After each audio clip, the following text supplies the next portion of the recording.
Welcome to APEC 2024, showing in Long Beach. I am Maurizio, Editor-in-Chief of Power Electronics News, and I am here together with Majeed Ahmad, Editor-in-Chief of EDN. Hi Majeed, how's it going? Good. Good.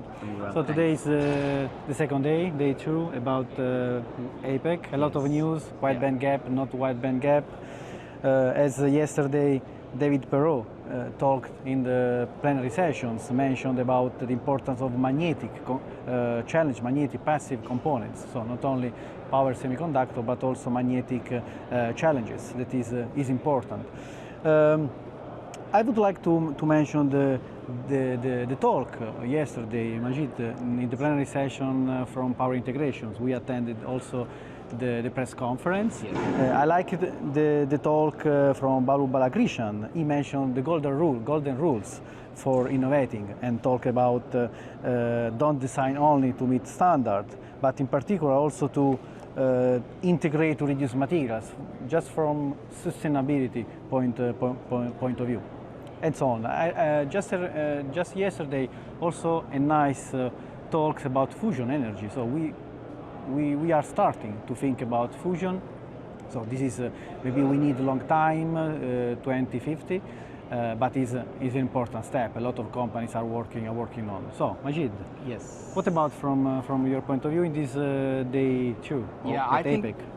First of all, ADI has unveiled 3 products which are aimed at the gallium nitride market. They have in fact released a GaN-enabled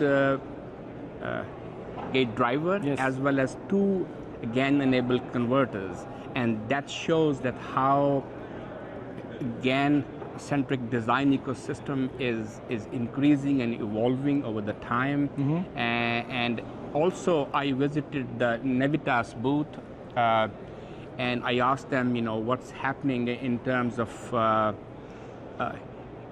design progress. Yep. And they mentioned that while GaN FETs have won a lot of socket and consumer devices like cell phone chargers, they really are now focusing on the more reliable devices for other markets like data centers, and then solar panels, and also for EVs.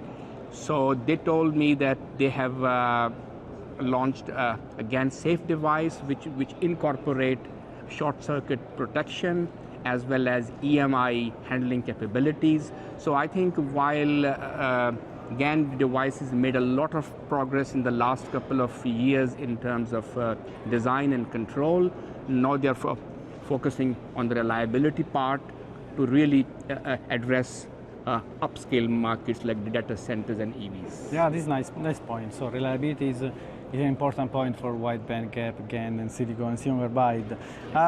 In terms of silicon carbide, in terms of electric vehicle in particular, Arrow Electronics and its engineering service company InfoChips are working with Infineon with a new solution.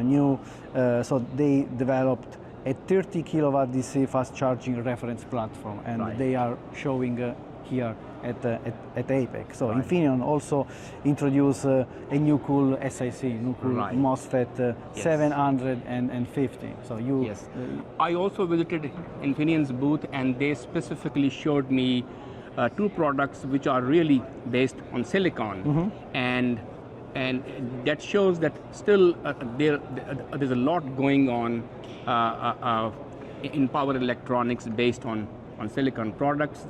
They had one solid state isolator which really aims to replace electromagnetic relays because they are big, bulky, and inefficient. And they also showed me a swap controller for data center applications, because there's a lot of momentum going on for 48 to 12 volt conversion in data center power supplies. So they showed me these 2 things over there.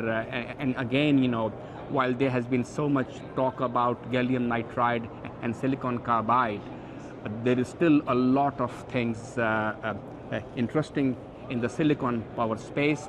I also visited Qorvo, as you mentioned about silicon carbide. First of all, what we have seen over here is most of the silicon carbide companies are offering discrete as well as modules. Yes.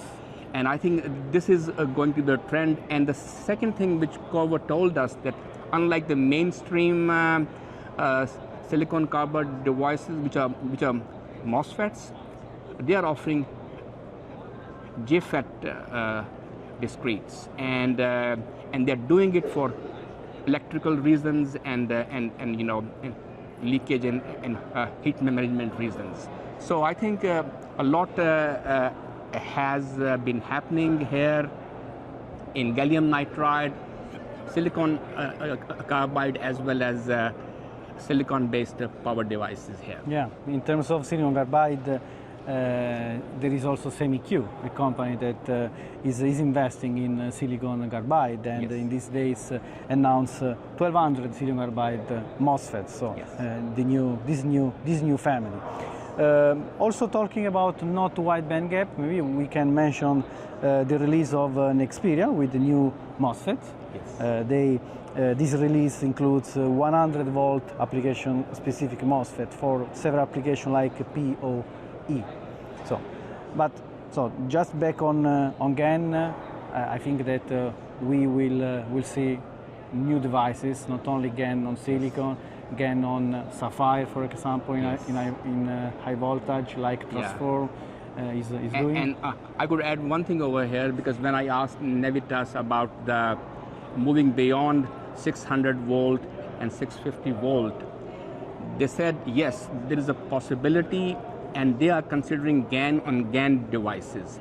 But this technology is still in the academia, and it could take a few more years for that to mature. Okay, I would say a couple of years. Yes, so at GaN least. on GaN. So the problem is, the issue is the cost in particular, and other effects. For GaN, InnoScience, for example, also announced a new device in the family of 650, 700 volt enhancement mode power transistor.